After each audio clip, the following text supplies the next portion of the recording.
Whispering Tunnels by Stephen Bagby. Part 1. For the second time since his arrival in Paris that day, Miles Cresson of New Orleans found that wartime comrades would flee at the mention of a name. There was something so sinister in the way they had stared and made off whenever he uttered it that the American was seized with astonishment. It was not strange, then, that he paid little heed to the carefree students who crowded past on Boulevard Saint-Michel that August evening in 1923. Cresson watched the gray-blue uniform of Captain Emile Debray until it had vanished in the crowd, determined that he would demand an explanation should they meet again. For insolence had shone in the officer's small eyes and in his pasty face as his back had turned in answer to a civil question, and that question concerned the fate of a fellow officer, Jules Chamon. It was mystifying. Debray, an Alsatian, was both oily and ingratiating, and it was because of this that Cresson had disliked him from the first. The three, Cresson, Debray, and Chamon, had been artillery students together at Littlejohn in 1914. Cresson was one of those valiant, impetuous Americans who took up the cause of France in the beginning. He was the wealthy and adventurous scion of an old Louisiana family, with the twinkling black eyes of his ancestors, one of those tall, dark, good-looking chaps one often meets in the Southland. If he had ever held a barrier of reserve between himself and Debray, Cresson did not know the existence of this, so far as Chamon was concerned. They had been the closest of friends, drawn together by interests in common. Jules Chamon reminded one of steel encased in velvet, having the blue eyes and tawny hair of a Viking, and yet the gentle features and intensity of a prophet. Indeed, he and Debray were opposites. They differed as much in appearance as in tendencies, of the sort that had caused the stocky Alsatian to fling away his patrimony over gaming tables a few days before their paths had crossed. Fluency in languages had cemented a bond between Chamon and Miles Cresson, whose accomplishments in music and art were much the same as those of the young Frenchman. The fortunes of war sent them into different regiments before they had quite completed training. Cresson to the defense of Paris, Chamon and Debray to Fort Vaux near Verdun. Letters at first were frequent, but as the war on those from Chamon ceased abruptly, and efforts to locate him failed. Cresson, recovering in a Paris hospital from wounds received a few days before the armistice, discovered that Jules Chamon was missing in records at French Army headquarters. Further inquiry at the Invalides disclosed nothing more than the addresses of his nearest relatives, a mother and sister. Neither could be found, nor did anyone seem to know just what had become of them. In Paris, the mansion of the Chamons was shuttered and dark, while at L'Isle Adam, the crippled caretaker of the chateau had seen none of the family since the war began. Cresson put further inquiry aside and began a long cruise on the Mediterranean to regain his health. Upon his return to France, Cresson made a tour of the battlefields near Verdun, where he discovered that Chamon's name affected French army officers in peculiar fashion. They either turned the subject or walked away when he tried to question them. He gradually became conscious that an invisible wall barred all facts, except that with regard to Chamon's disappearance in 1917, when the German legions overran Fort Vaux. If the attitude of the garrison's commanders had puzzled the American, that of Debray, the last man questioned in Paris, aroused hot resentment. For the stocky Alsatian, perhaps, was best able to clear the mystery, and yet had refused. Cresson pondered over this as he walked slowly up the boulevard, until at length bright squares of light from the terrace of the Café des Trois Ponts crossed the pavement. He stopped suddenly as a voice from the terrace called his name. He turned to behold a smallish, well-groomed man, wearing a close-cropped mustache, racing after him. The runner was hatless, and his gait endangered his spectacles, which dangled from his waistcoat by a ribbon. A casual observer might have classed him as an American college professor on tour, but to Miles Cresson he was Dr. Arthur Littlejohn of New York, scientist and spook hunter. Dr. Littlejohn, recovering his breath, looked closely at the younger man and frowned. "If I didn't know better," he exclaimed, "I'd say you are uncommonly blue for a resident of the Latin Quarter. You're worried. I'll see you home and try cheering you up in the bargain. Wait here." When the scientist emerged from the cafe with his hat, the two hailed a taxicab and rode in silence to a secluded hotel in Montparnasse, a short distance away, where Cresson maintained his quarters. His apartment, in fact, might be better described as a small museum. The walls of the great living room were covered with rare paintings, armor, tapestries, and ancient weapons from the corners of Europe. Dr. Littlejohn sank into the depths of an easy chair, an unlighted cigar between his teeth, noting silently his host's nervousness and lighting a cigarette. Cresson broke the silence with the story of Chaumont's disappearance and the unwillingness of French army circles to discuss it. "There's something about all this that is very mysterious," declared Cresson, resting his gaze on a jade clock high above on the mantel. "There may be no answer to it, Doctor, but if there is, I feel that you are the one man able to find it." The scientist acknowledged the compliment with a quick bow, sinking deeper into the chair with his elbows braced on the arms, and the tips of his fingers touching. His eyes alone, peering above the gold rims of his spectacles, betrayed keen interest. "What I have told you," Cresson continued, "occurred in Fort Vaux, which lies between Forts Douaumont and Hardimont, in a circle of strongholds defending Verdun. All told, there are 36 fortresses, some of them from 4 to 5 miles apart.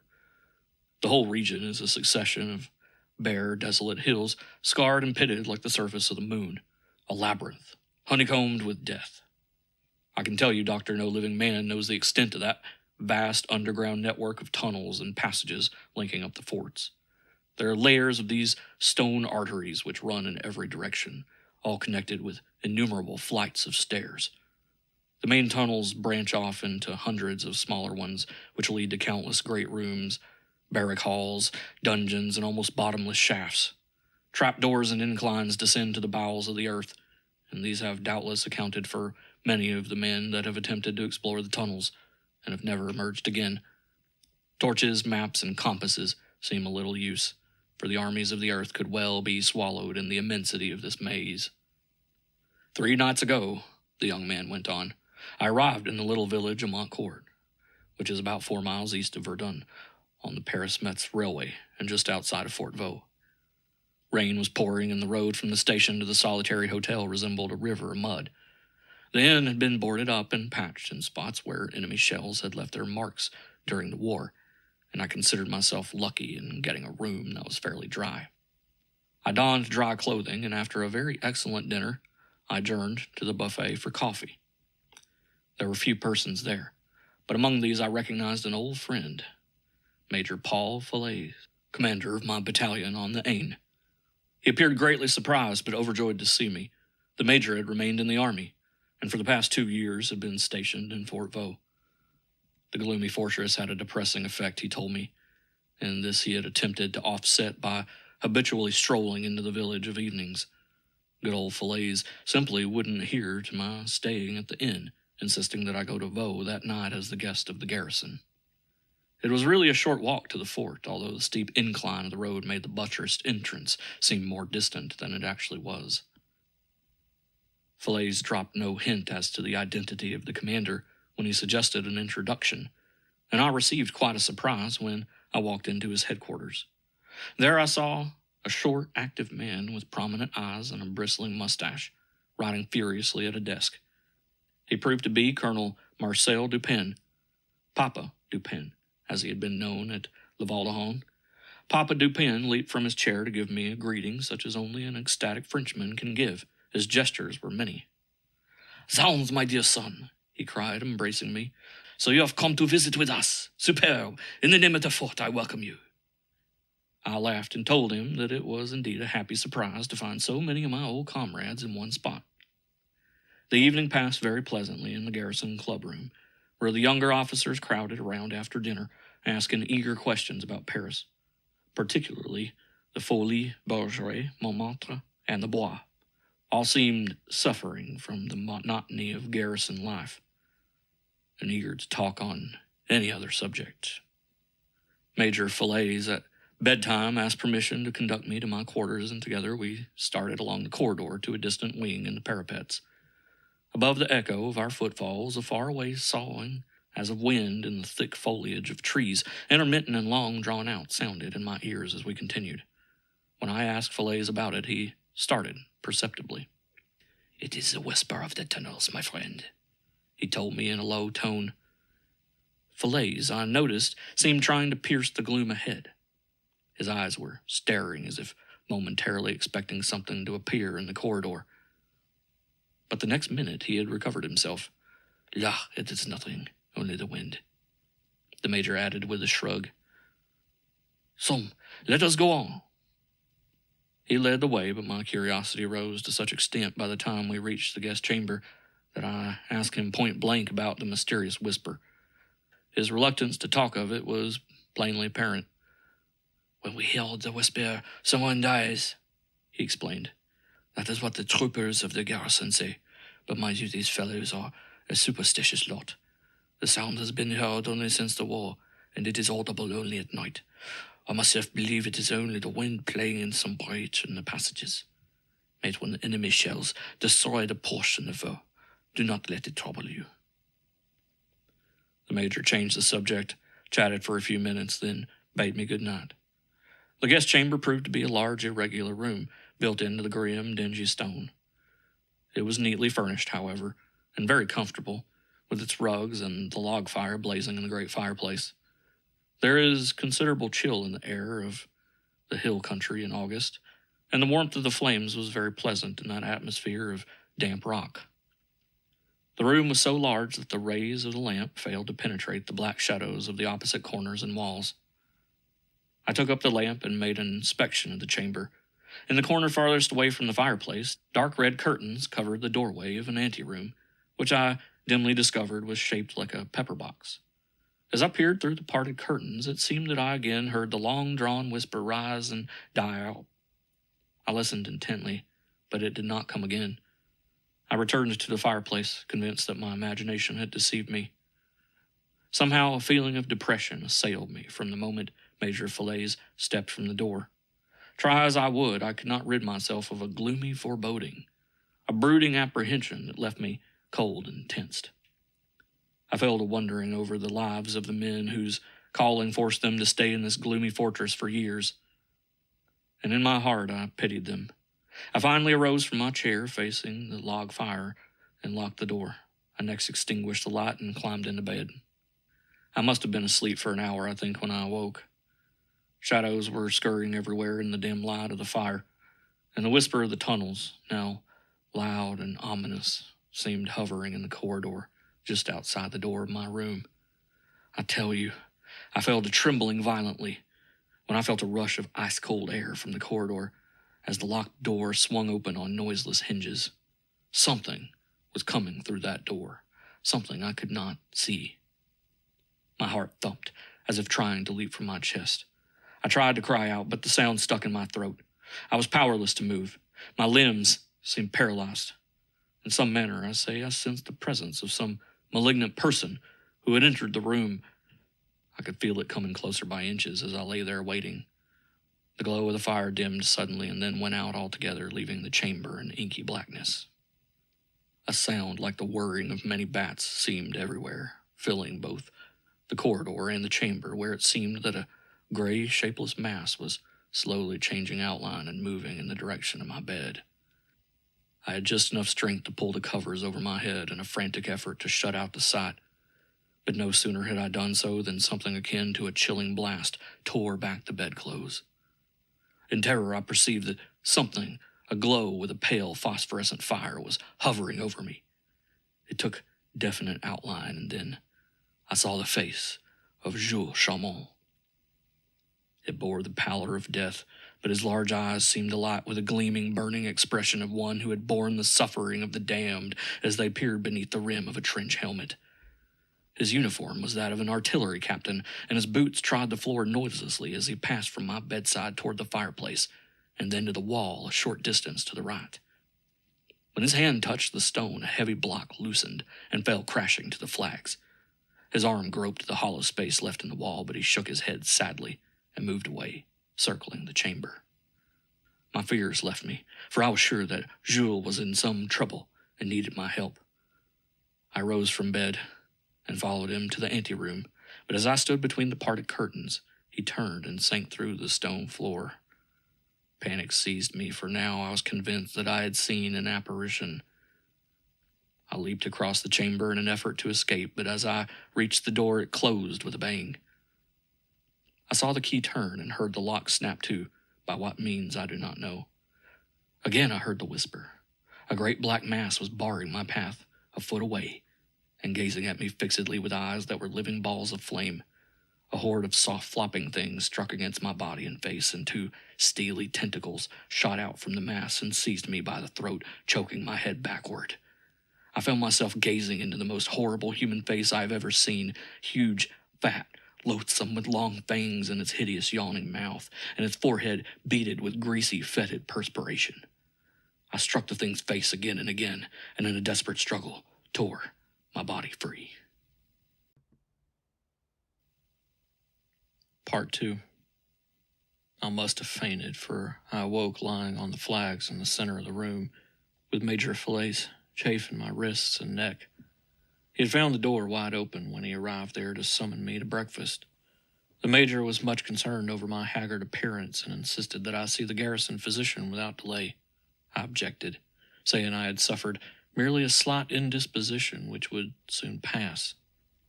Major Fillets started violently when I told him that Jules Chaumont had visited my chamber. He made no comment, but wheeled and hurriedly left the room. His attitude was puzzling.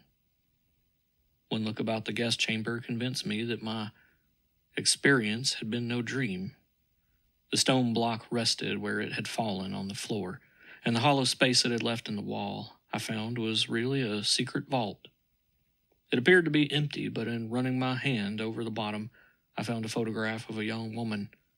I did not examine it closely, but put it into the pocket of my overcoat. I dressed, but was too shaken to eat the excellent breakfast served in the clubroom. I visited Colonel Dupin, anxious to find out the history of the great chamber, and had launched into the story of the night before when I mentioned the name of Chaumont. Papa Dupin instantly froze in his attitude, but I knew that my story had made a profound impression. He would not permit me to complete it. "My boy," he replied, raising his prominent eyes, "do not speak in riddles, and do not ask irrelevant questions. I am very busy this morning, and must really ask you to excuse me." Thus rebuked, I determined to leave Fort Vaux then and there. And I did leave, angry and crestfallen. I was engaged in packing up my belongings at the inn in Montcourt, when a rapping sounded on my door. I opened it to face Major Fillets. My greeting must have been frigid, for he began an apology at once, pacing the floor nervously. Twice he ran to the door, flinging it open suddenly as if in fear of eavesdroppers. "You knew," he asked, "that Lieutenant Moret, the pleasant young Breton whom you talked with at dinner last evening, is dead? No?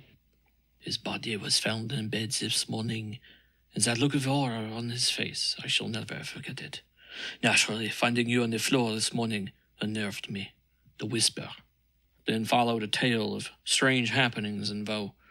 The Major, his voice sometimes sinking so low that it was almost inaudible, told me of the pledge taken by every member of the garrison not to reveal these tales outside of the fort. Spectres so frightful had appeared that neither officers nor men would venture into certain parts of the fort alone. The tunnels were shunned, as if the demons of the universe were centered there.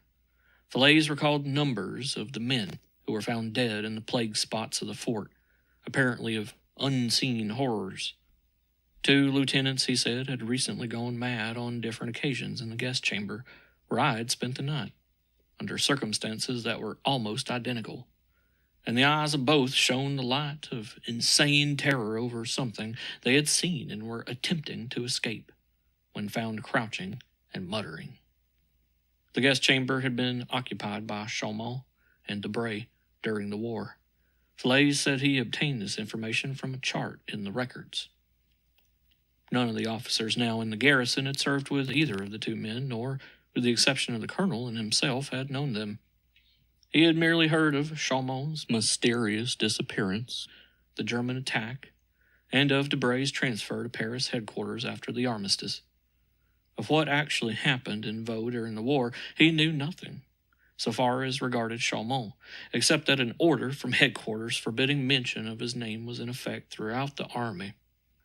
Falaise admitted the order was a strange one and could not recall an instance where a similar taboo had been issued. Yes, he had seen the specter of, he whispered it, Jules Chaumont. The major regarded that as strange, because there was never any record of his death. Others who had spent the night in the guest chamber had seen the apparition, but other things encountered there at the same time had frightened them too badly to observe it in particular. Falaise told of seeing it once in the tunnels, and another time in the destroyed wing of the fortress. "It was not my intention," the major said in bidding me goodbye at the station, "to have you spend the night in the guest chamber, but officials arriving unexpectedly from Paris left me no choice. There was no other room, and I profoundly regret that you suffered such an experience. I shall see you in Paris soon, I hope." He shook my hand through a car window and stood gazing at the train as it pulled out. "Now, Doctor," Cresson concluded, "you know the whole story.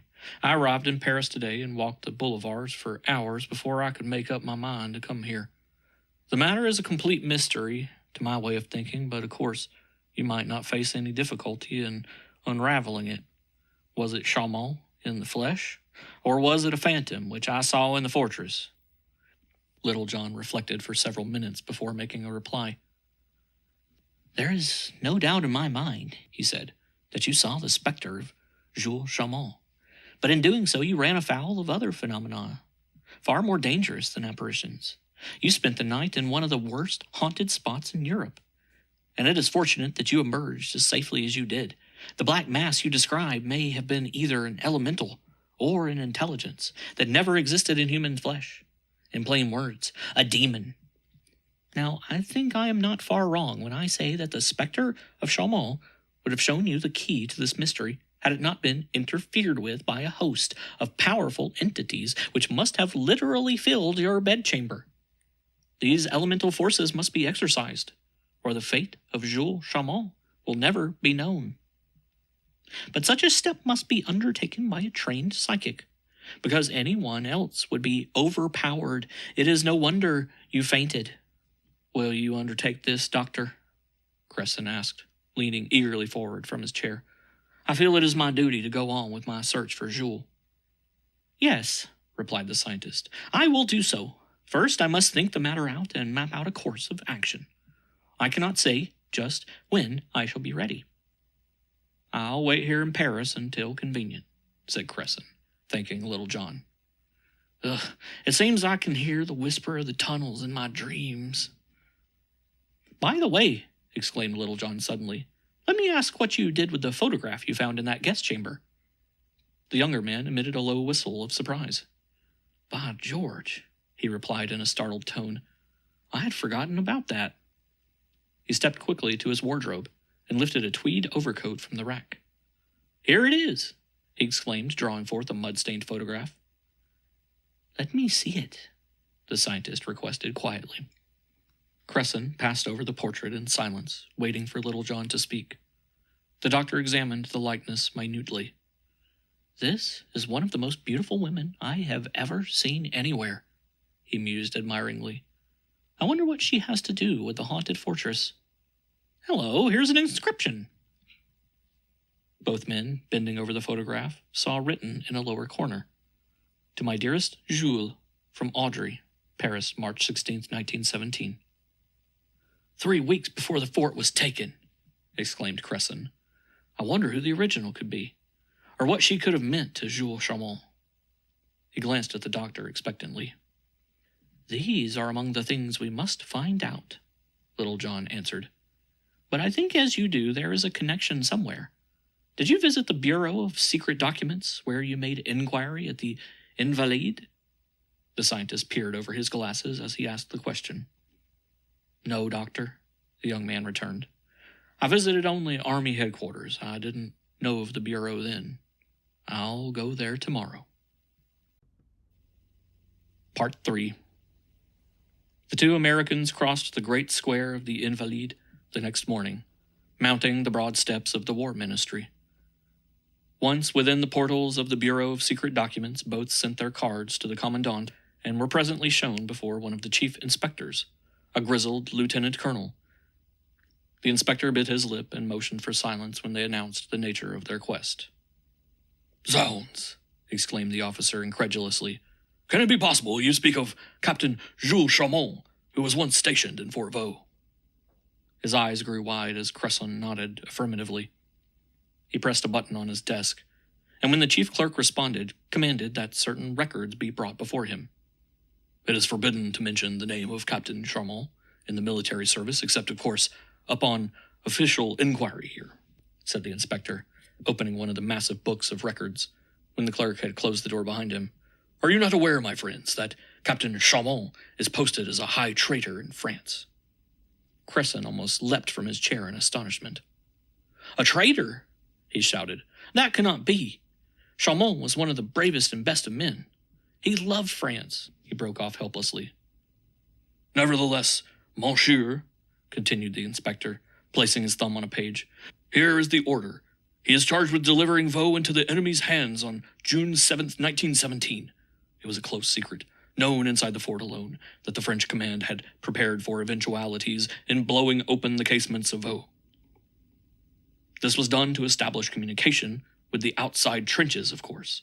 But this information, together with orders, maps, and plans, was turned over to the enemy by a Frenchman in the fort. And witnesses say this Frenchman was Jules Chamont." "Impossible," Cresson burst out. "There must have been a mistake." The Southerner turned his eyes to Littlejohn, who shook his head gravely. "But no, messieurs," insisted the officer. "We are sure that the evidence was correct. We are sure that Captain Chamont is now hiding in Germany. Where we do not know. If he had been made a prisoner, would he not have returned to France? For now the last of the war prisoners have been exchanged. If he had died defending the fort, the enemy would have buried him according to rank.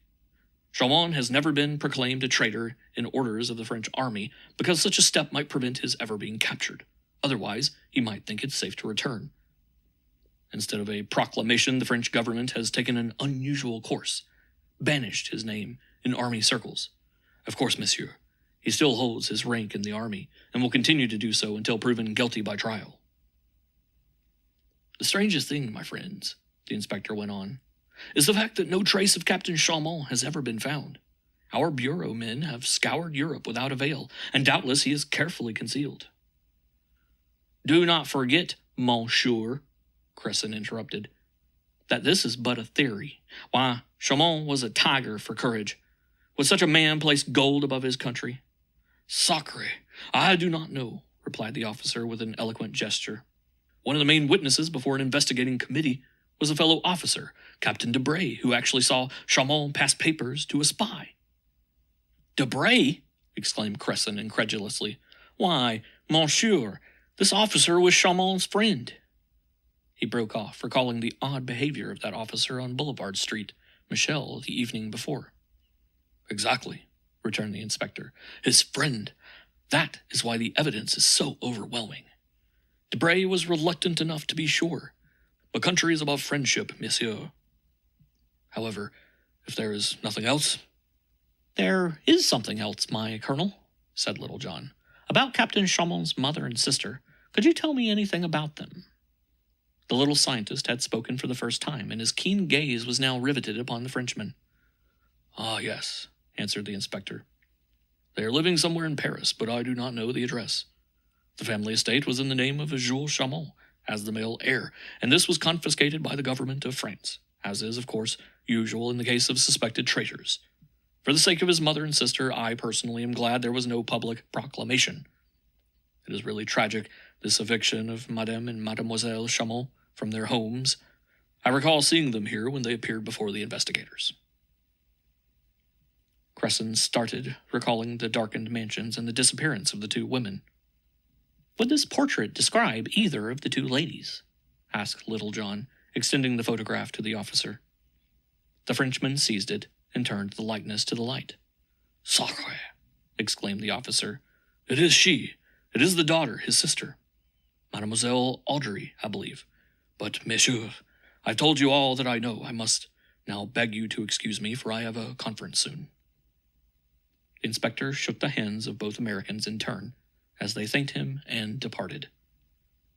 The two men agreed that a search for the two women would be necessary in discussing the new angles of the case.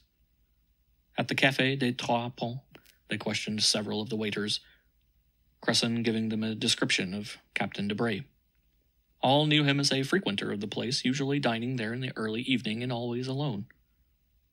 "One little thing that I can do," Cresson told Littlejohn, "is to watch Captain Debray. Evidently this fellow has unlimited money, according to the waiters, and is spending it too. I'll shadow him, Doctor, for it is just possible that wine has loosened his tongue. If he talked—" Cresson's eyes conveyed his meaning. "A most excellent idea," Littlejohn agreed. "In the meantime, I'll map out other work we have to do." The two separated. Part 4. Cresson, in the cafe that evening, was careful that Debray did not discover his presence. His table was screened by a lattice-work of vines, and it was behind this that the American saw his uniformed quarry swagger in. When Debray made his exit, the American trailed behind him like a wraith from the boulevards to the narrower streets of the Latin Quarter. He saw the Alsatian light a cigarette and then enter a gray stone apartment building. Cresson arrived at the entrance just as his quarry stepped into the lift. The Louisianan darted softly to a stairway behind the shaft and crouched against the wall where he could command a view of the hall. 20 minutes elapsed when the silence was broken by the whir of the lift machinery. He heard the car descending and voices, a man's gruff tones and the modulated ones of a woman.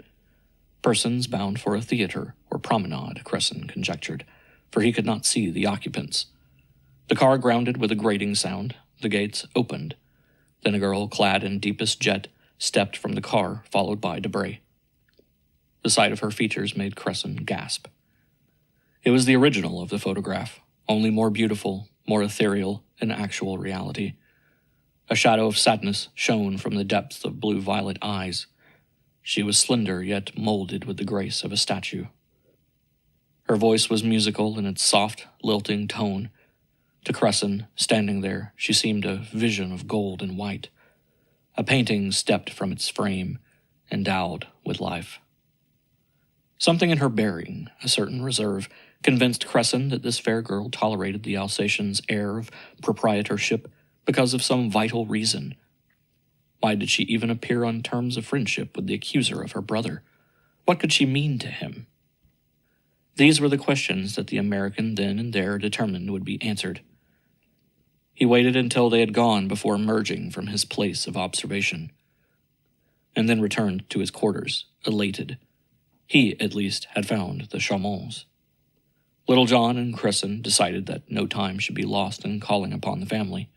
Accordingly, the next morning, the two stopped before the door of a fourth-floor apartment in the building. Cresson rang the bell. The door opened, and a tall, stately woman, whose snowy hair resembled a coronet, faced them. "Madame Chaumont?" asked Cresson with deference. "It is Madame Chaumont," she replied. "Do you wish to see me?" "Yes, madame," Cresson replied, "if it would not be an intrusion. I wish to introduce myself as Miles Cresson, former captain of French artillery. I doubt that you have ever heard of me, but your son and I—" "Monsieur Cresson?" she exclaimed in wonder and emotion. "The same that my dear Jules wrote me of so many, many times? Oh, monsieur, it cannot be, and yet it must be. Will you not enter my poor dwelling? You dear messieurs are most welcome." "This, madame," said the Louisianan, indicating his companion, "is Dr. Arthur Littlejohn, who served France and her allies with distinction in the hour of need. He knows of Jules." The scientist bowed gallantly over Madame Chaumont's extended hand, and the three moved inside. The elderly woman conducted her visitors into a small living room. The two Americans took chairs facing her when she had become seated. A slight rustle in the entrance caused them to turn in the direction of the sound. Cresson beheld in the doorway the golden girl of the night before, and Littlejohn beheld the original of the portrait.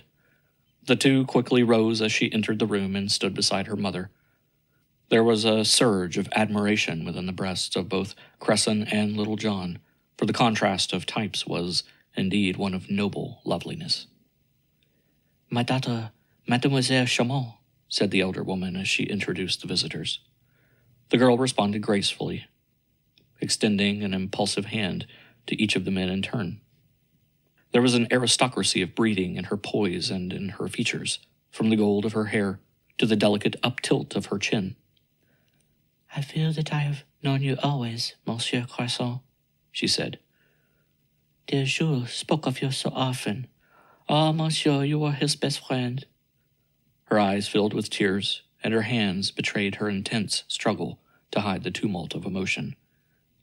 Cresson told the story of his search, careful to make no reference to happenings in Fort Vaux, nor of his visit to the Invalides. "His letter seemed to break off suddenly," the Louisianian concluded, "and I never heard from him again. No one seems to know just what happened to Jules after the Germans captured Fort Vaux." Madame Chamon was no longer able to keep back the tears. It was tragic to behold the grief of these two gentle women in their struggle for composure. At length, with an effort, Madame Chamon spoke. "You know," she said, "that he was accused of delivering information to the enemy, which resulted in the capture of the fortress.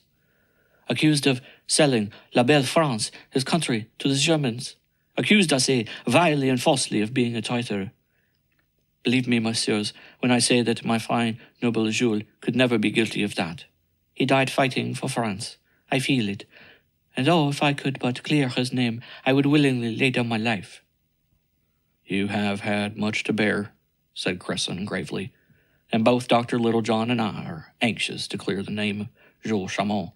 Of course, 7 years have passed since the enemy captured Fort Vaux, and time may have destroyed the proof we seek. We are determined, however, to leave nothing undone toward clearing up the mystery and restoring your estate." "Oh, monsieur," said Madame Chamon earnestly, "the estate matters not. It is the honor of my only son that I wish to clear.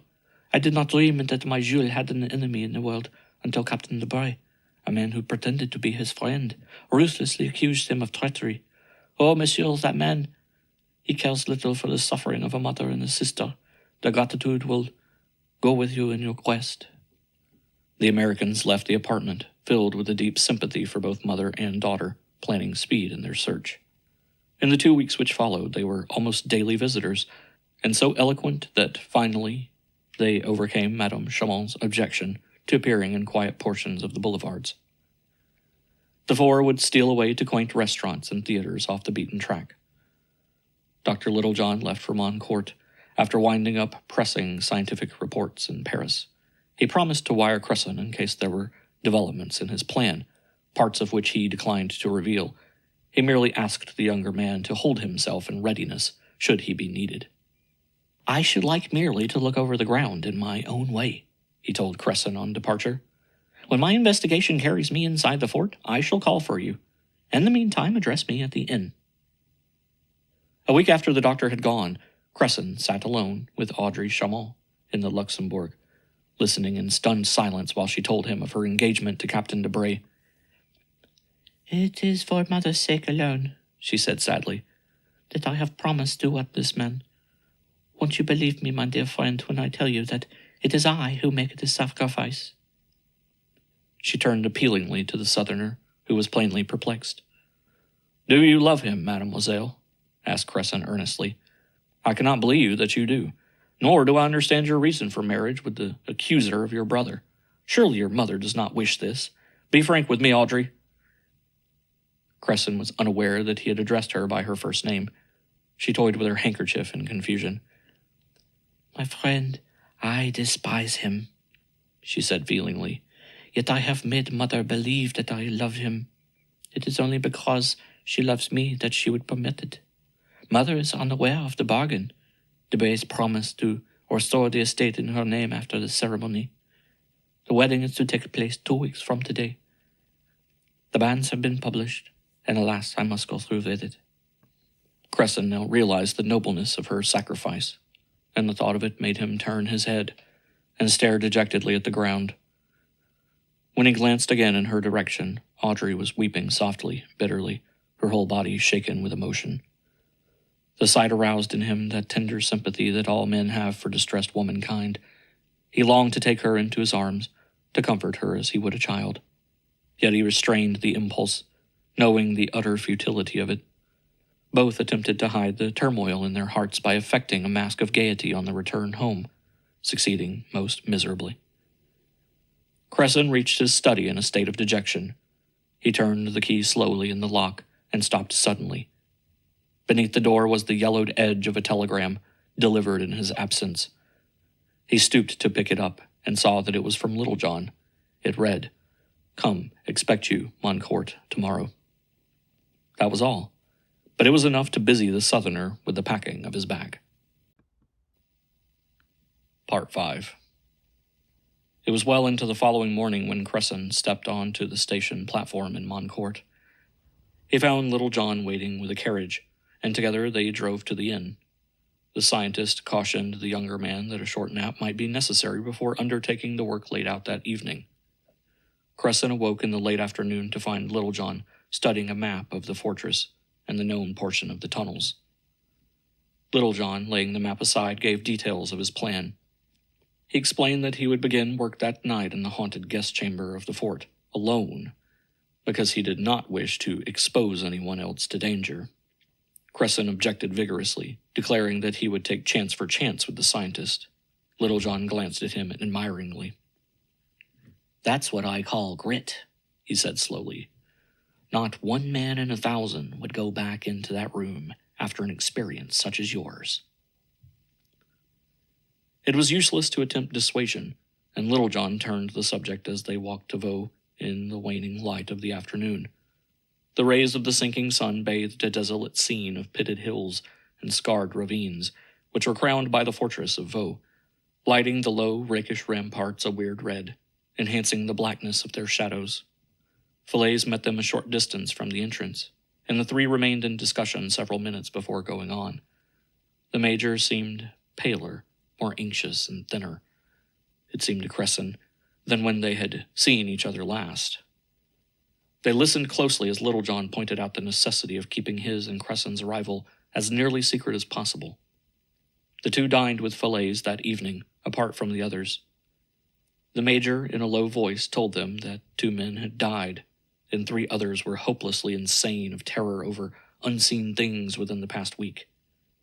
These tragedies took place on different nights, he said, but on each, those in the fortress had plainly heard the whisper. "The whisper of the tunnels, monsieur," said the major, his face ashen. Falaise was intensely interested in the experiment, but declared that not all of the world's gold could persuade him to spend a night in the guest chamber, even with others. It was plain that the major's experience during his 2 years' assignment to the garrison command had shaken him tragically. He bore up only because of the expected transfer, a removal from Vaux to a place where there were neither tunnels nor whispers. Littlejohn again endeavored to show Cresson the danger that awaited anyone except a trained psychic in coping with unseen forces. The younger man, however, refused to be swayed by this argument. "Many of these tunnels were built before Napoleon's time," said the scientist, "when black magic raged in portions of Europe. Today there are persons in France, adept in the art of producing innate intelligences more terrible than the monster created in the story of Frankenstein. These whispering tunnels and mysterious deaths and insanity among men of the fort may be due to some curse placed on its members by a vengeful sorcerer long ago, one who was in some way harmed in this place. Such curses may rage for hundreds of years after the death of him who called them into being, unless dispelled by a powerful exorcist." Dr. Littlejohn's face grew grave as he concluded. "Keep this in mind, Miles, my boy," the scientist cautioned, "and abide by it. Don't give way to fear in that chamber tonight. If you feel yourself being overcome, fight it. Fight it with all the strength of your will. Do as I tell you, and ask no questions. There is danger enough for both of us, if the forces are of great power. If one gives way under such circumstances, anything may result, insanity or even death." The three stood in the corridor just outside the guest room, listening, as a faint sound vibrated through the hush of the corridors, slowly rising and falling, and then diminishing. It seemed faint and far away, deep below the fortress at times, at others, filling the corridors about them with a soft and swishing subtleness. "The whisper," breathed Falaise, his eyes terror-stricken, as he strained his ears with an intentness that stiffened his entire frame. He turned his haunted gaze to his companions only when the sound had ceased altogether. The Major remained with the two Americans but a short time, and reproached himself on departure that he had permitted them to occupy this deserted portion of the fortress, even for a night. Dr. Littlejohn locked the door and gazed about the large irregular chamber, noting silently the long drawn-out shadows, which seemed to take their rise in the corner and creep across the floor. Nor did he fail to observe the shadow above his head, a hovering mist, midway between the high ceiling and the floor. It was the omen, regarded by psychics as the certain sign of a spectral presence. The scientist drew his electric torch and set himself to feel after what was really wrong with the room, while Miles Cresson remained seated before the log fire which had been kindled earlier in the evening. As Littlejohn passed slowly around the walls, he gradually gathered impressions, very unpleasant ones. These seemed worst in the anteroom of pepperbox shape, where a sensation of utter loathing and sickness of soul swept over him. He decided that someone in the chamber, though unseen by himself or Cresson, was watching every movement. Littlejohn gazed between the parted curtains for several minutes, then walked to the fireplace to face the Southerner. "Sense anything unusual, Miles?" he asked, wiping his spectacles. "Feel awfully peculiar, Doctor. Can't say why," was the young man's reply. "Keep a cool head, son," advised Littlejohn. "We're in for a night of it, and no mistake. Don't cross the center of the floor. If you find it necessary to move, walk around close to the walls, for in the center of a place such as this, a malignant entity is always most powerful. At the walls it is weakest." Except the flickering shadows, the two men saw nothing in the next 2 hours. It was well past midnight when both heard the whisper, faint at first, but gradually increasing in tone until it became almost a roar in the corridor outside. They exchanged significant glances and steeled themselves for an ordeal. Without warning, the locked door swung wide and a rush of icy air filled the chamber. The gasping roar of air currents deafened them. The lamp was blown out, its flame vanishing in a puff. "Keep your back to the wall," shouted the scientist, hurling aside his deadened electric torch and flinging Cresson back against the masonry. The fire dimmed as it had done on the previous occasion, and the whirring and flopping of unseen creatures raced about the high ceiling. A long-drawn wail, rising to a shriek, pervaded the chamber, and the fire went out altogether, leaving the room in darkness. Something immense seemed filling the room, something violently hostile and terrible. Globes of greenish-blue light floated through the air and bowled over the floor, and the fetid breath of slobbering things blew against the faces and hands of the Americans. The strangling of dying humans seemed to issue from the anteroom, now lit with a pale, ghastly light. The immense entity was coming nearer. They could feel the approach, inch by inch, of something that threatened to overwhelm them. Suddenly, Littlejohn made a mystic sign and pronounced 3 words in an unknown tongue. He ran rapidly around in a wide circle, scattering a powdered substance about the center of the room where the malignant intelligence hovered. When he reached the starting point again, he stepped forward, pouring a drop of liquid from an odd-shaped vessel of brass drawn from his pocket. The circle sprang into flame, lighting the chamber with a blood-red glow. Littlejohn's eyes glittered straight into something ahead, and his whole being seemed transformed as he drew himself erect and poised. His arm circled his head with the brass vessel as he leapt to the edge of the flaming hoop, reciting a staccato chant. "Appear!" the scientist screamed. "Appear! In the name of the Creator, I command you to appear!"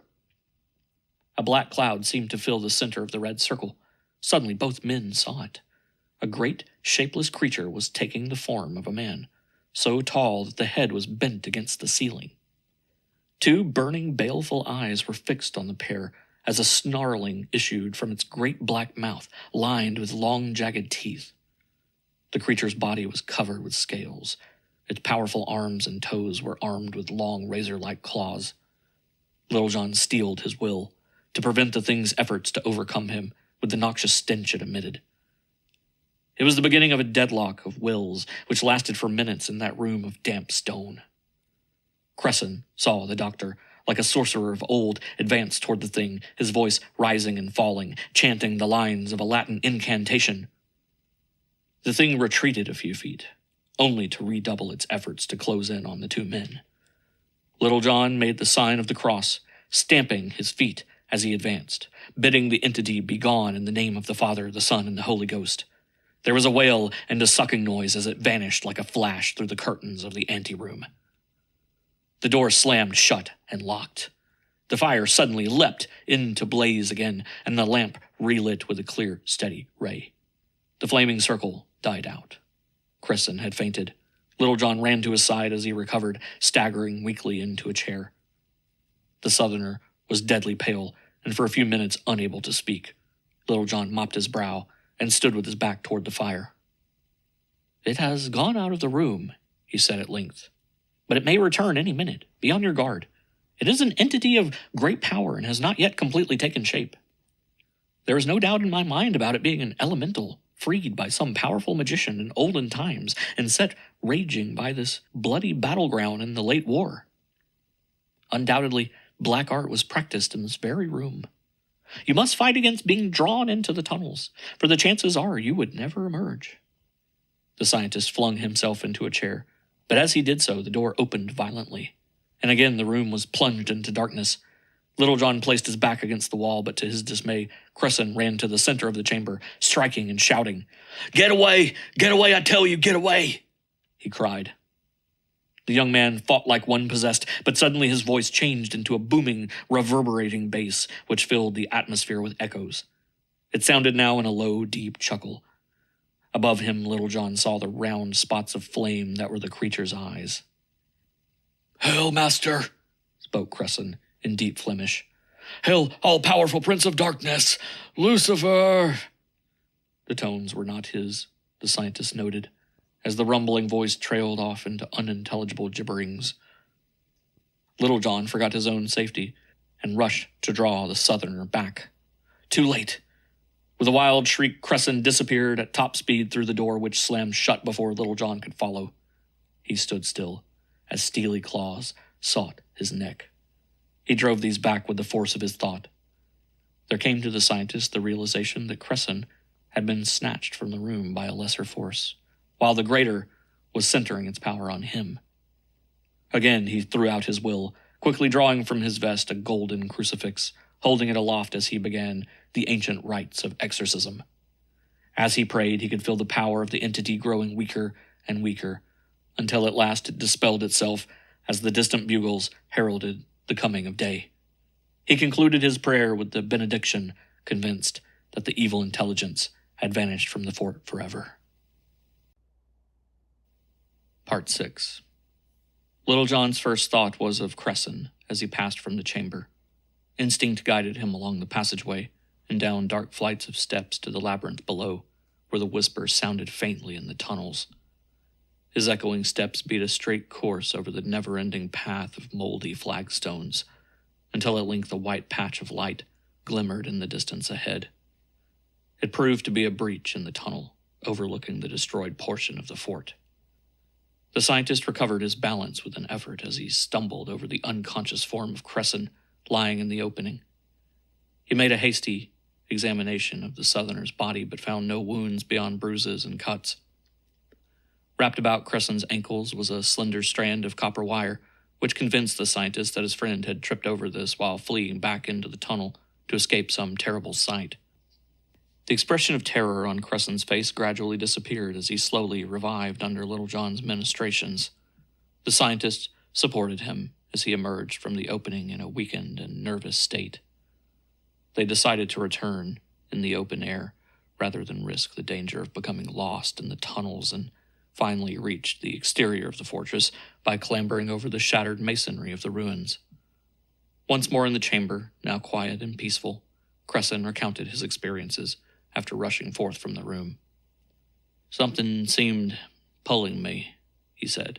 and it was a force of such power that I could not struggle against it. I was drawn farther and farther into the tunnels and into the midst of frenzied things that filled all space. There was a luminous mass ahead of me, which at length became clearly outlined. I saw that it was Jules Chamont in the vivid blue-gray uniform and trench helmet of the French line troops. He pointed ahead, uttering no word, and I followed on, powerless to resist the force that seemed in possession of my will, through passages and down steps into the bowels of the fort. When we walked out into the ruined part of the fortress, Jules pressed a granite slab and a large opening in the floor presented itself. We went down still farther into a chamber so large that there seemed no walls or ceiling to it. I followed Jules to the center of the room, and Doctor, I saw him fade right through it. There came the sound of many soldiers crowding about me until I could feel their breathing, chill as death, on my cheeks. I was thoroughly terror-stricken by this time, but it seemed that I could not flee. Moans, screams, and hissing whispers rang in my ears. A terrific cannonading seemed in progress outside the vault, and the rush of many waters under the flooring where I stood, unable to stir. I saw terror-stricken soldiers, outlined in a bluish light, race madly about the chamber in a veritable dance of death, and a long-drawn call, "Run for your lives!" seemed to undermine my reason. I tore myself free from long, bony fingers that clutched my throat with a strangling grip. I plunged over the flagstones, fighting to clear my way. I reached the steps and ran upwards, only to be dragged back by the bony hands. They seemed clutching my clothing, my limbs, and my hair. Hordes of rats swarmed up the stairs, tripping me as they squealed and fought. I kicked a passage through their scurrying, loathsome bodies, and twice I fell with the creatures streaming over my body to rise and struggle on. It seemed that the whole earth shook with a crashing, blinding roar as I stumbled out of that charnel house. I tripped, fell, and knew no more. Cresson, from sheer weariness, flung himself upon the bed and was soon in a sound sleep. Littlejohn tiptoed from the chamber, going at once to headquarters, where he sought out Major Falaise. He drew the officer aside with the story of the wire over which Cresson had stumbled in the tunnel. Arming themselves with maps and compasses, Littlejohn and Falaise led a group of 6 men to the tunnel entrance after descending into the ruins. The men were known for courage, but the sound of the whisper, which suddenly sprang from nowhere, unnerved them to such extent that it took considerable persuasion to force them on. The copper strand was located without difficulty, and the party followed its length back into the fort. They found that the wire ran up a flight of stairs, which ended flush against the ceiling. Falaise put his shoulder against the vaulted roof and pushed upwards. Suddenly an entire section of rock lifted, and the little group emerged into the anteroom of the guest chamber. It was a trap door, the existence of which was unsuspected in the command. The wire, they found, was attached to a blasting battery resting on the top step. Falaise departed in haste to inform Colonel Dupin of the discovery. Littlejohn, in the meantime, led the group back into the tunnel and descended dark stairways, listening intently to the sound of the whisper, which gradually became nearer. The descent carried them to a depth which cobwebs attested had not been sounded in years. The whisper had become a roar as they reached the bottom tunnel, leaving the men in a state of terror. Littlejohn started exploration of the deep tunnel when the fears of the men had subsided. The sound seemed to issue loudest behind an iron door leading off the passage. It took the combined efforts of the 7 men to budge the door after the rusted bolt had been removed. When it finally slid open, a blinding cloud of steam overwhelmed the little group in the passage, and a hissing sound that was almost deafening issued from the darkness beyond the door. Littlejohn returned to the entrance, thrusting his electric torch inside. At first he could see nothing, but as the hissing gradually ceased, the vapors lifted sufficiently to reveal the lower portion of a great chamber. He sprang back with an exclamation. A geyser, he shouted to the men. After all, the whisper of the tunnels has a logical explanation. There is a crater inside, whose bottom is lined with skeletons. There must be hundreds of them whitening down there. Unquestionably, this pit was a place of execution 100 years ago, where living men were boiled to death by the geyser. Littlejohn ordered the door closed and told the soldiers to follow. In one of the corridors branching from the tunnel, the scientists discovered dozens of dungeons containing rusted iron rings, manacles, and chains. Rotted clothing on the flagstones gave mute testimony that human beings had been imprisoned here. In 3 of the larger dungeons there were racks, screws, burning irons, and other implements of torture. But the most important evidence of the dreadful scenes enacted here Littlejohn found in one of the smaller cells. His torch had swept about the interior and had fallen upon an inscription in Flemish scrawled into the stone wall. Translated, it read as follows: I, Gilbert Savin, of the commune of Verdun, in the year 1791, am doomed to torture by Louis the King for the practice of sorcery. Sorcery, so be it. I leave this dungeon to join Lucifer, my master, in the realms of darkness. In so doing, I bestow my curse upon the king, his hirelings, and the scene of my torture. My familiar, Grothar, created in blood, nourished in blood, shall be awakened by blood to wreak vengeance upon all who dwell here. Savin, exclaimed Littlejohn to himself. One of Europe's most infamous devil-worshippers. Don't wonder that King Louis and his court came to grief with so powerful a curse cast on them. The scientist drew away from the dungeon, satisfied that both the curse and the whisper of the fortress had been explained. The party ascended to the upper tunnels of Vaux, where it disbanded. Part 7. Littlejohn found Falaise and Cresson awaiting him in the guest chamber. They listened breathlessly as he told the story of his discovery. It can readily be seen, he explained, that the geyser below is the source of the whisper in this fortress. It is, of course, intermittent in its action, more active at night because of cooler atmosphere. There seems to be no connection between the whisper and the curse, although it was natural, of course, to associate them because both were usually active at the same time. The deaths and insanity of men here, in my opinion, occurred from fright. Bloodshed so freely here during the war undoubtedly recalled the sorcerer's curse with redoubled power, and the familiar haunted his victims one by one. You need never again fear the whisper, for I have exorcised the curse. Within an hour from the time Falaise had gone from the guest chamber, the Americans were requested to appear before Colonel Dupin. The grizzled commander began chuckling when he saw Cresson, and an amused glint lurked in his eyes. Falaise, who stood by his side, motioned them to chairs. Messieurs, said Papa Dupin, I believe now the story told by Monsieur Cresson of his being haunted in the guest chamber. Major Falaise has explained it. To say that I am grateful for the exercising of the curse of Dr. Littlejohn would not express a small part of the gratitude I feel toward him.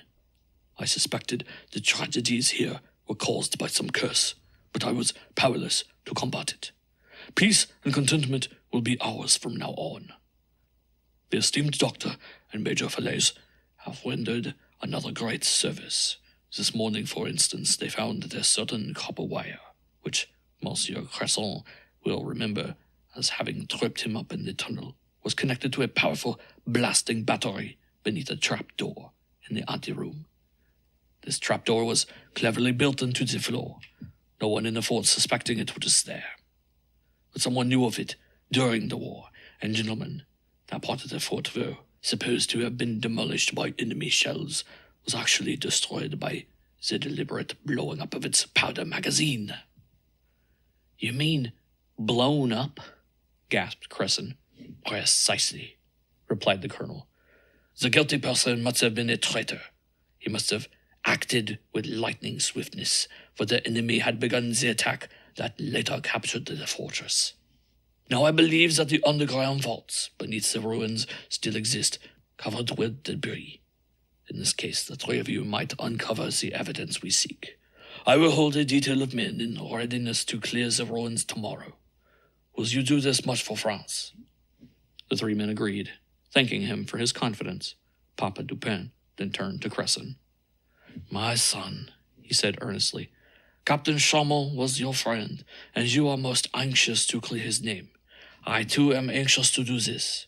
But we must have evidence more overwhelmingly reliable than that the government now has against him.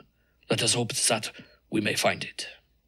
He clasped the young man's hand, and together the three left the colonel's office. Fully 50 soldiers began digging in the ruins the next morning.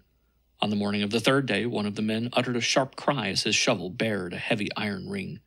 He scraped frantically, revealing it embedded in a square block of stone, which was fastened with a great sliding bolt, so wedged and bent that sawing it into sections proved the only means of freeing it. The block was removed, and those nearest the trap were almost overwhelmed by a rush of foul air. Falaise ran about excitedly. "That door was bolted before the explosion," he cried, "by someone on the outside. Men below were trapped like rats." His excitement increased as the descent down the flight of stairs revealed 2 other traps, similarly bolted. When these were opened, Cresson, seizing a powerful electric torch, sprang down the moldy stone steps. "Littlejohn," he shouted, "it is that same room, the very same that I escaped from the morning you found me."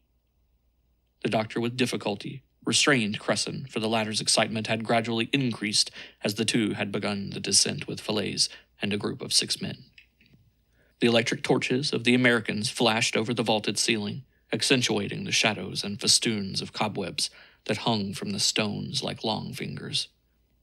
Far away the searchers heard the rushing of water, which Cresson had described in relating his experience, and it seemed to the group that the sound arose from under the flagstones in a sort of indescribable roar. Suddenly their torches shone on a massive iron tripod, rising from the center of the chamber. "The floodgate control!" Falaise exclaimed in odd tones. "The levers are down, and yet neither magazine nor tunnels were ever flooded. The men were thought killed by shells, which destroyed this part of the fort, but this now shows that they arrived here." The officer was plainly puzzled, explaining that the machinery was one of the fort's most powerful weapons of defense before the wing was destroyed.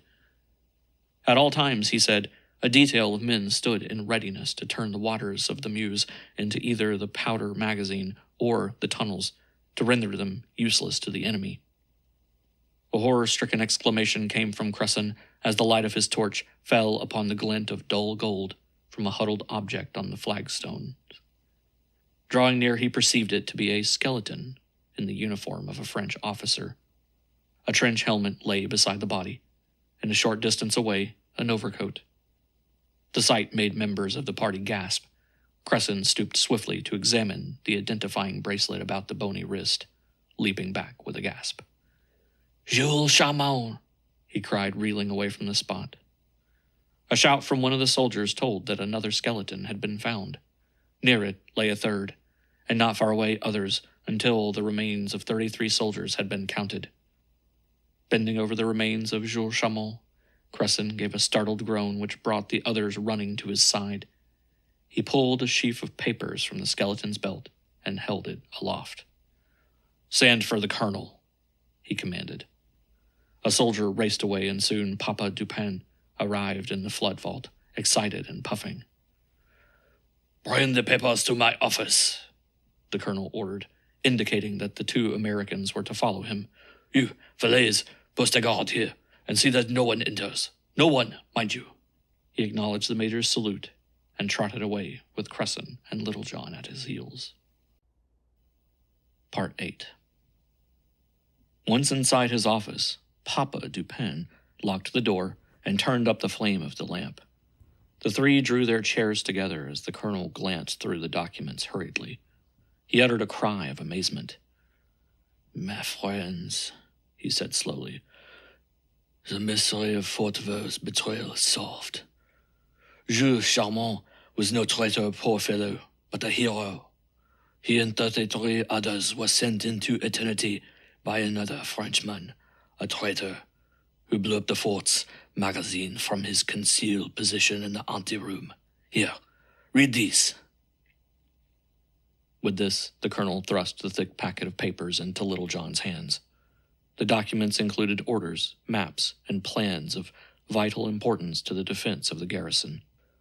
Scrawled on the backs of the documents was a diary kept by Jules Chamont up to the time of his death. On the first document were the lines, "In the event that my body and those of the other men are ever found, I pray that these papers will aid in clearing up the manner in which we died."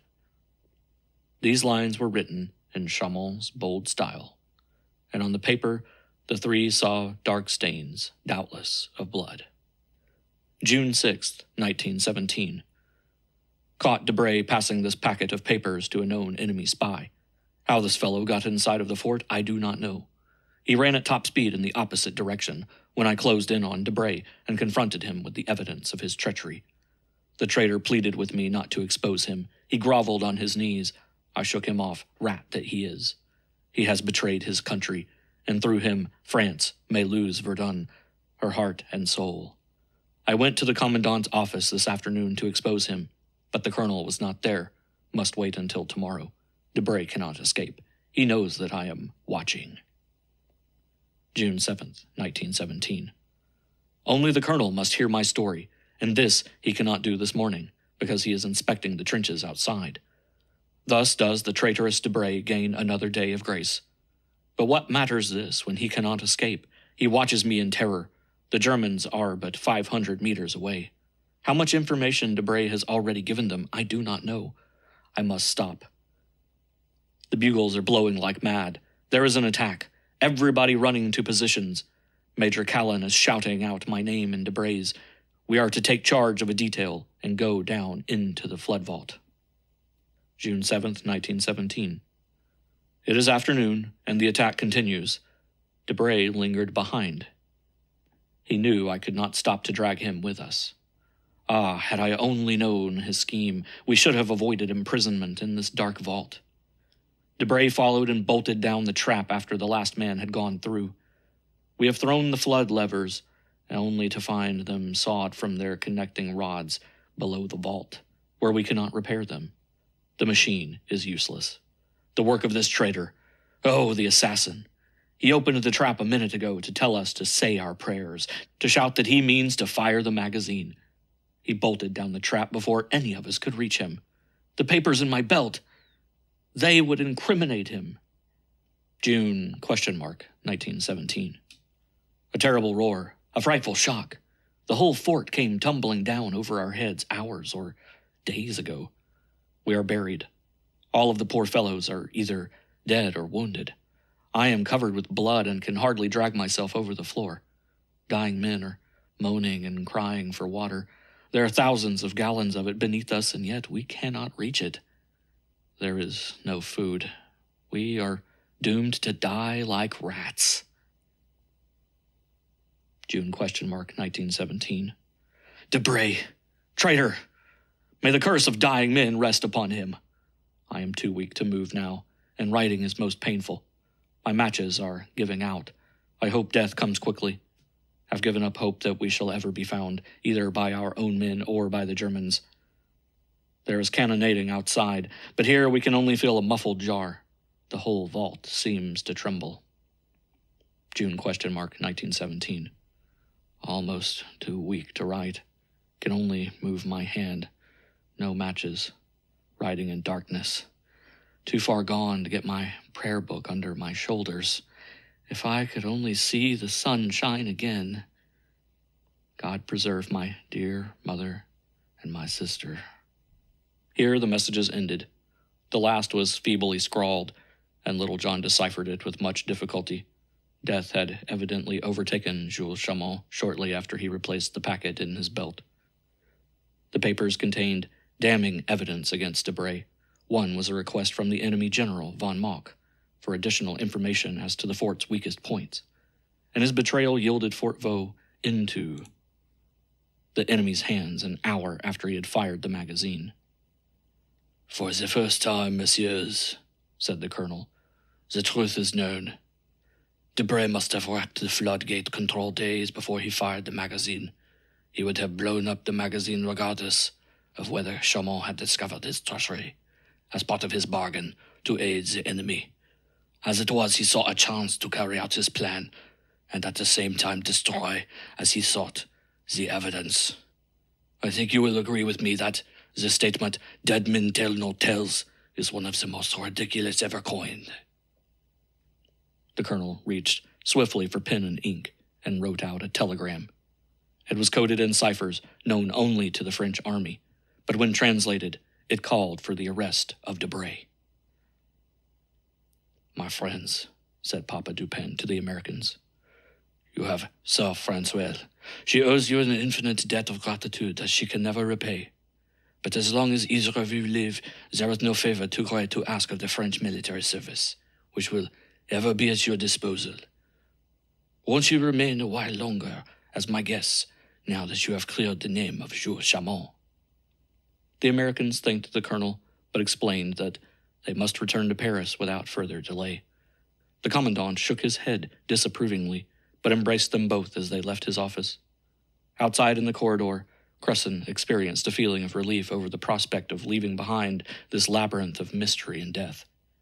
He shivered as he took a long look inside of the haunted chamber.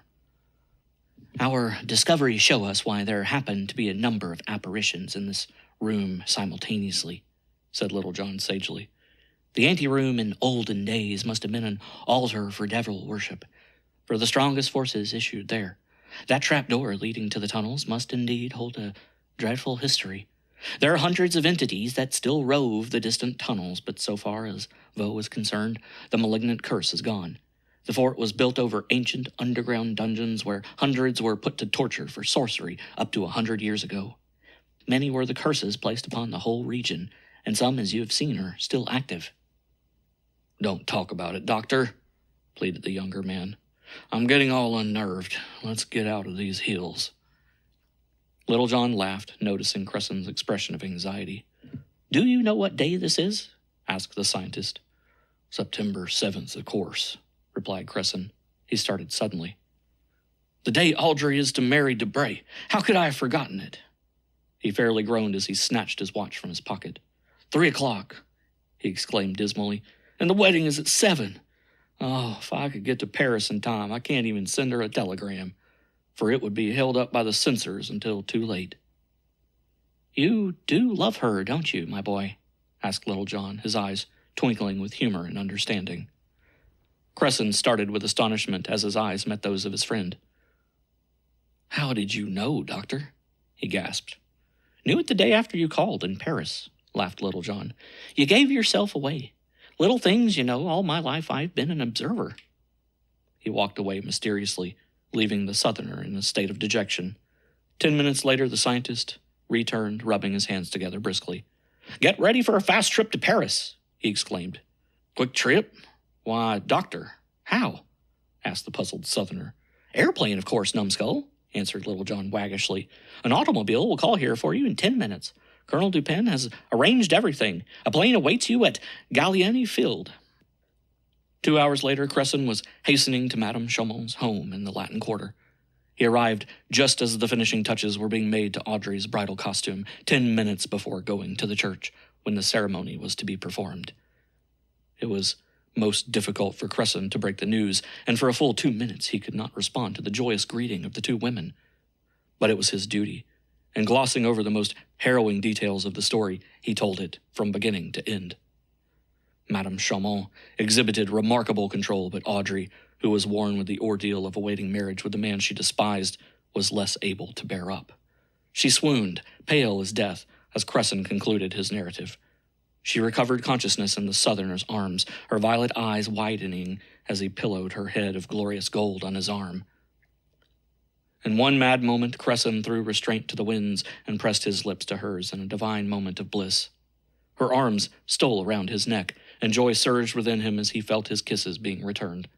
It seemed as if the world stood still to listen to the caroling of 1,000,000 joyous bird throats. "Oh, Audrey," he breathed, "I love you, can't you see? My happiness is in your hands. My future is yours. Be my wife, dear. Come to America with me, to Louisiana, where your mother and you will know no sorrow again. Forget the past. Awaiting you is the home of my forefathers. It is a great house. It is cheerful, beautiful, restful. The trees and landscape will ever remind you of La Belle France. Have you ever heard of New Orleans? Its French patois, its quaintness and charm? Say you will, dear. On condition, she replied, her eyes shyly seeking his, that I shall spend 6 months of every year in your beautiful Louisiana, and the other 6 months in La Belle France, always with you. You do not know, Miles, dear woman, what it means to be a French woman, to be exiled forever from her native land. Such a fate would be unthinkable. She nestled in his arms. Agreed, Cresson shouted happily. That is a wonderful plan. He lost no time in seeking Madame Chamon's consent, which she gave with the mingled tears of her blessing. The evening seemed to fly, and the joyous little dinner in a cafe nearby, in honor of the event, seemed over in a flash. In the small hours of the morning, Cresson danced forth from the lift, seemingly on air. He came face to face with Dr. Littlejohn in the entrance. "Why, doctor," exclaimed the young man, "how did you reach Paris so quickly?" His astonishment was apparent. "Congratulations, son," said Littlejohn, stretching out his hand. "You needn't tell me, I know. I followed you by a fast train, and here I am." "I owe everything to you, doctor," began Cresson gratefully. "You're the greatest, finest—" "Oh, forget that," laughed Littlejohn. "It was an experience to gladden the heart of any spook hunter in existence. And as the sailors say, you may lay to that." His face grew grave. "Have you heard?" he queried quietly. "About Debray, you mean?" asked Cresson. "Yes," said the doctor. "He was seized by gendarmes while dressing for his wedding. He put up a furious struggle, and for a time the officers had their hands full. He was raging and defiant in the Palais de la Justice until confronted with the evidence. In the end, he signed a lengthy confession. Debray feared death after Chamon's discovery of his treachery. He waited for an opportunity to shoot the young Frenchman in the back, but this did not come. He had already wrecked the floodgate machinery and had laid wires to blow up the magazine, and his opportunity to effect a double stroke came when Chamon and the 33 men were sent to the vault during the attack. The death of Major Cowan and the final rush of the enemy left Debray in possession of the secret of Chamon's whereabouts. None except the Alsatian knew that the anteroom passage existed, and he slipped there during a lull to send part of the fort to destruction with his blasting machine. He resumed his post in the confusion that followed. No one was the wiser save those buried beneath the wreckage. Dying men alone knew that his act had cost them their lives and France its fortress. It was dramatic, Cresson. I reached the Palais just as Debray, coolly smoking a cigarette, was addressing his captors. "Messieurs," he said, "after all, what matters another victim to Madame Guillotine? The world goes on as usual, does it not? My death leaves but one more shade to curse it, and the tunnels of Verdun." Debray's hearers were all so dumbfounded by his cold-blooded confession that for a moment they relaxed vigilance. It was the traitor's opportunity. Before anyone could stay him, the Alsatian had snatched a pistol from the holster of a guard and was springing to the center of the room. He pressed the weapon's muzzle to his temple. The guards ran forward in a confused mass, but too late. The pistol cracked and Debray crashed to the flags, dead by his own hand. Cresson shook his head slowly, but said nothing. Memories of Jules Chamon trooped across his vision in a dim procession. Memories of the Vosges, memories of Verdun, Paris of wartime, and Paris of today. Dr. Littlejohn, observing his silence, understood. He pressed the younger man's arm and bade him good night. Walking slowly toward his quarters, Cresson heard, far down the boulevard, the cry of "extras" being vended by newsboys of the quarter. End of Part 8. End of The Whispering Tunnels by Stephen Bagby.